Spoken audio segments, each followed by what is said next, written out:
Hi friends, welcome to Deepika reviews. Lakshmi నివాసం upcoming ఎపిసోడ్లో ఏం జరగబోతుందో తెలుసుకోవాలనుకుంటున్నారా? అయితే ఛానల్ను సబ్స్క్రైబ్ చేసుకొని సపోర్ట్ చేయడం మర్చిపోకండి. శ్రీనివాసరావు లక్ష్మి లగేజ్ తీసుకొని ఇంట్లో నుంచి బయటకి వస్తూ ఉంటారు. ఇక శ్రీనివాసరావు బాధపడుతూ ఉంటాడు. ఏమండి, బాధపడకండి, మనం పిల్లల్ని మాత్రమే కనగలమండి, వాళ్ళ బుద్ధుల్ని కనలేమండి అని చెప్పి లక్ష్మి అంటూ ఉంటుంది. నేను బాధపడుతుంది వాళ్ళ గురించి కాదు లక్ష్మి అని చెప్పి శ్రీనివాసరావు అంటూ ఉంటాడు. మరి దేని గురించి బాధపడుతున్నారండి అని చెప్పి లక్ష్మి అడుగుతూ ఉంటుంది. మనం ప్రేమించుకున్న రోజులు గుర్తుకు వచ్చాయి లక్ష్మి. ఆ రోజుల్లో నువ్వు కట్టిన చీర కట్టకుండా ఒంటి నిండా నగలతో ఉండేదానివి. కానీ నిన్ను ఈరోజు ప్రేమ పేరుతో పెళ్లి చేసుకొని రోడ్డున పడేశాను. అందుకే చాలా బాధగా ఉంది లక్ష్మి అని శ్రీనివాసరావు అంటూ ఉంటాడు. ఏమండి, నేను ఎప్పుడూ కూడా డబ్బుని నగల్ని చూడలేదండి, మీ ప్రేమను మాత్రమే చూశాను. మీరు ఎక్కడ ఉన్నా సరే మీ ప్రేమ నాపై ఉంటే అంతే చాలండి, నేను ఏమి కోరుకోవట్లేదండి అని చెప్పి లక్ష్మి అంటూ ఉంటుంది. నీలాంటి భార్య నాకు దొరకటం నా అదృష్టం లక్ష్మి అని శ్రీనివాసరావు అంటూ ఉంటే, అలాంటిదేం కాదండి, మీలాంటి భర్త దొరకటం నా అదృష్టం అని చెప్పి లక్ష్మి అంటూ ఉంటుంది. ఇప్పుడు మనం ఎక్కడికి వెళ్దామండి అని చెప్పి లక్ష్మి అడుగుతూ ఉంటుంది. తలదాచుకోవడానికి ఏదో ఒకటి చూస్తానులే లక్ష్మి అని శ్రీనివాసరావు అంటూ ఉంటాడు. సరే పదండి వెళ్దాం అని చెప్పి లక్ష్మి శ్రీనివాసరావు అలా వెళ్తూ ఉంటారు. ఇక మరోవైపు వైకుంఠం సార్ సార్ అని చెప్పి పరిగెత్తుకుంటూ జయనందన్ దగ్గరికి వస్తాడు. ఏంటి వైకుంఠం అని జయనందన్ అడుగుతూ ఉంటాడు. సార్, మీరు ఆ పాట పాడిన అమ్మాయి ఫోన్ నెంబర్ కనుక్కోమన్నారు కదా, కనుక్కున్నాను సార్, ఇదిగోండి ఆ నెంబర్ అని వైకుంఠం జయనందన్కి నెంబర్ ఇస్తూ ఉంటాడు. ఇక జయనందన్ వెంటనే ఆ నెంబర్కు ఫోన్ చేస్తాడు. హలో, మాట్లాడేది ఎవరు అని జయనందన్ అడుగుతూ ఉంటే, మీరు ఫోన్ చేసి నన్ను అడుగుతున్నారేంటి అని చెప్పి వైషు అంటూ ఉంటుంది. అది కాదండి, యూట్యూబ్లో సాంగ్ అప్లోడ్ చేశారు కదా, ఆ సాంగ్ చూసి ఫోన్ చేస్తున్నాను. మీ పేరేంటి అని జయనందన్ అడుగుతూ ఉంటాడు. ఓ అవునా, నా పేరు వైష్ణవి, కాకపోతే ఆ పాట పాడింది నేను కాదండి, మా పనమ్మాయి అని చెప్పి వైషు చెప్తూ ఉంటుంది. మీ పనమ్మయ్య, ఆ అమ్మాయి ఎక్కడ ఉంటుందో ఏంటో డీటెయిల్స్ చెప్తారా? ఆ అమ్మాయి వాయిస్ చాలా స్వీట్గా ఉంది అని చెప్పి జయనందన్ అంటూ ఉంటాడు. తప్పకుండా మీలాంటి వాళ్ళ ద్వారా ఆ వీడియో చాలామందికి చేరాలి, అప్పుడే మా బాను లైఫ్ చాలా బాగుంటుంది అని చెప్పి వైషు చెప్తూ ఉంటుంది. ముందు అడ్రస్ చెప్పండి అని జయనందన్ అడుగుతూ ఉంటే, సరే అండి అని చెప్పి వైష్ణవ్ అడ్రస్ చెప్తూ ఉంటుంది. థ్యాంక్ యూ అండి, థ్యాంక్ యూ సో మచ్ అని చెప్పి జయనందన్ ఫోన్ కట్ చేస్తాడు. ఒరే వైకుంఠం, జాను డీటెయిల్స్ తెలిసిపోయాయి, పద తొందరగా జానుని వెతికి పట్టుకుందాం అని చెప్పి జయనందన్ అంటాడు.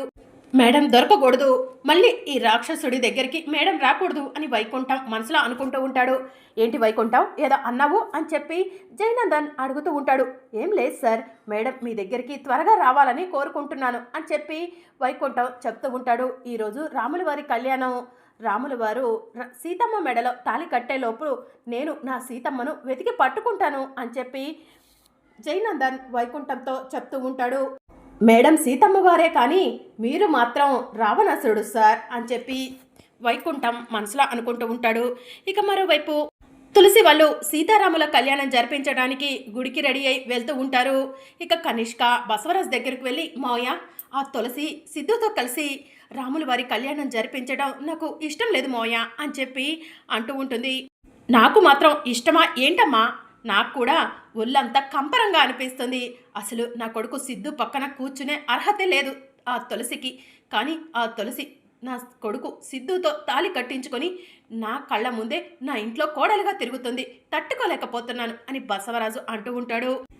తులసిని చంపాలని మొన్న మనం ప్లాన్ చేశాము, కానీ అది మనకి రివర్స్ అయింది. కానీ ఈరోజు ఆ తులసి చచ్చిపోవాలి మోయ అని చెప్పి కనిష్క అంటూ ఉంటుంది. అంటే ఏం చేద్దామమ్మా అని చెప్పి బసవరాజు అడుగుతూ ఉంటాడు.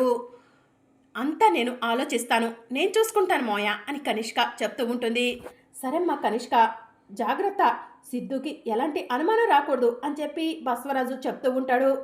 సిద్ధు ఆ తులసి ఎక్కడికి వెళ్ళిందా అని ఆలోచించే లోపే ఆ తులసి ప్రాణాలు గాల్లో కలిసిపోతాయి మోయ అని కనిష్క చెప్తూ ఉంటుంది.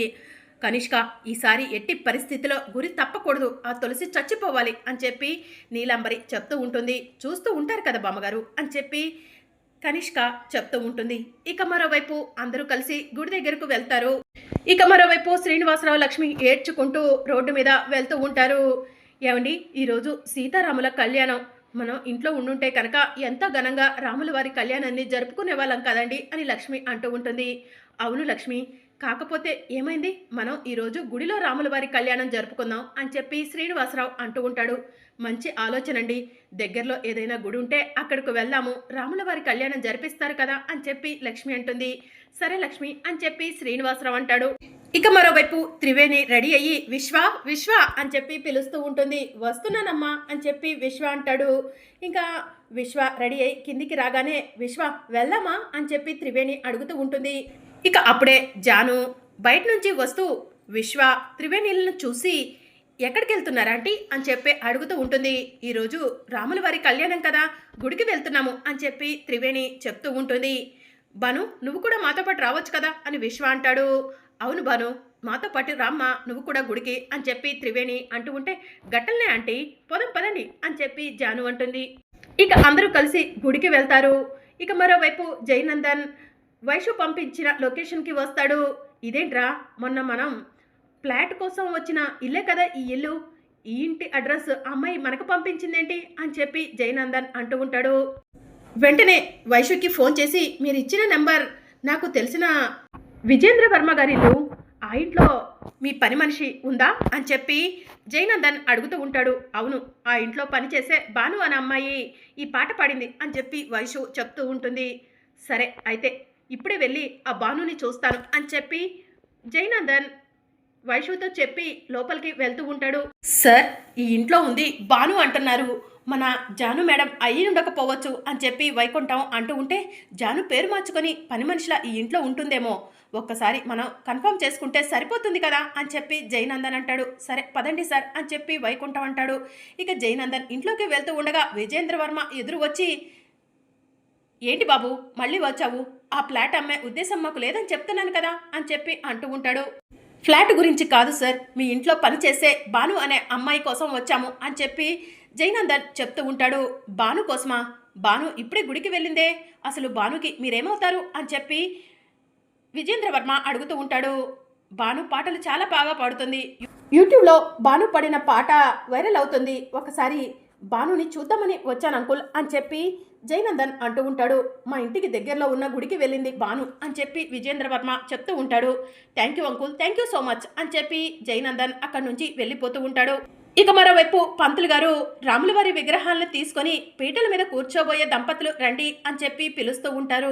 ఇక బసవరాజు కుటుంబ సభ్యులతో కలిసి సిద్ధు తులసిలు రాముల వారి కళ్యాణం జరిపించడానికి గుడిలోకి వెళ్తూ ఉంటారు. ఇక సీతమ్మ తల్లి విగ్రహాన్ని తులసి పట్టుకుంటే రాముల వారి విగ్రహాన్ని సిద్ధు పట్టుకుంటాడు. అక్కడికి వచ్చిన భక్తులంతా కూడా ఆ సీతారాముల్లానే ఉన్నారు మీరిద్దరూ కూడా అని చెప్పి తులసి సిద్ధులను పొగుడుతూ ఉంటారు. ఇక మరోవైపు కనిష్క పంతులు గారి వైపు చూసి సైగ చేస్తూ ఉంటుంది. ఇక దాంతో పంతులు గారు, అమ్మా పీటల మీద కూర్చోబోయేది ఎవరు అని చెప్పి అడుగుతూ ఉంటారు. మేమే పంతులు గారు అని చెప్పి సిద్ధు అంటాడు. అయితే మీ భార్యను కోనేటి దగ్గరకు వెళ్ళి నీళ్లు తీసుకురమ్మని చెప్పండి అని చెప్పి పంతులు గారు చెప్తూ ఉంటారు. ఇలా ఇవ్వండి, నేను వెళ్ళి తీసుకొస్తాను అని తులసి కోనేటి దగ్గరికి వెళ్తూ ఉంటే, తులసి ఒక్క నిమిషం నేను కూడా వస్తాను అని చెప్పి సిద్ధు అంటాడు. ఇక సిద్ధు తులసి ఇద్దరూ కలిసి కోనేటి దగ్గరికి వెళ్తూ ఉంటే, ఒరే సిద్ధు ఆగరా, తులసికి కోనేటి దగ్గరికి వెళ్ళటానికి దారి తెలుసు, నువ్వెందుకురా అని చెప్పి బసవరాజు అంటూ ఉంటాడు. అవునండి, మీరు ఇక్కడే ఉండండి, నేను వెళ్ళి తీసుకొస్తాను అని చెప్పి తులసి అంటుంది. ఇక తులసి కోనేటి దగ్గరికి వెళ్తూ ఉంటే కనిష్క తులసిని ఫాలో అవుతూ వెళ్తూ ఉంటుంది. మోయ, మీరు సిద్ధు ఎటు కదలకుండా చూసుకోండి అని చెప్పి కనిష్క చెప్తూ ఉంటుంది. సరేమ్మా అని చెప్పి బసవరాజు సైగ చేస్తూ ఉంటాడు. ఇక తులసి కోనేటి దగ్గరకు వెళ్ళి నీళ్లు ముంచుకుంటూ ఉంటే కనిష్క వెనుక నుంచి వెళ్ళి తులసిని కోనేటిలోకి తోసేయబోతూ ఉంటుంది. ఇక తులసి కోనేటిలో నీళ్లు ముంచుకొని సడన్గా వెనక్కి తిరిగేసరికి కనిష్క ఆ కోనేటిలో పడి మునిగిపోతూ ఉంటుంది. కాపాడండి కాపాడండి అని చెప్పి కనిష్క గట్టిగా అరుస్తూ ఉంటుంది. కనిష్క, నువ్వేంటి నీళ్ళలో పడిపోయావు, ఎవరైనా త్వరగా రండి, కనిష్కను కాపాడండి అని చెప్పి తులసి గట్టిగా అరుస్తూ ఉంటుంది. ఇక తులసి పిలుస్తున్న పిలుపులు ఎవరికి కూడా వినిపించకపోవడంతో, ఎవరు కూడా రాకపోవడంతో కనిష్క నీటిలో మునిగిపోతూ ఉంటుంది.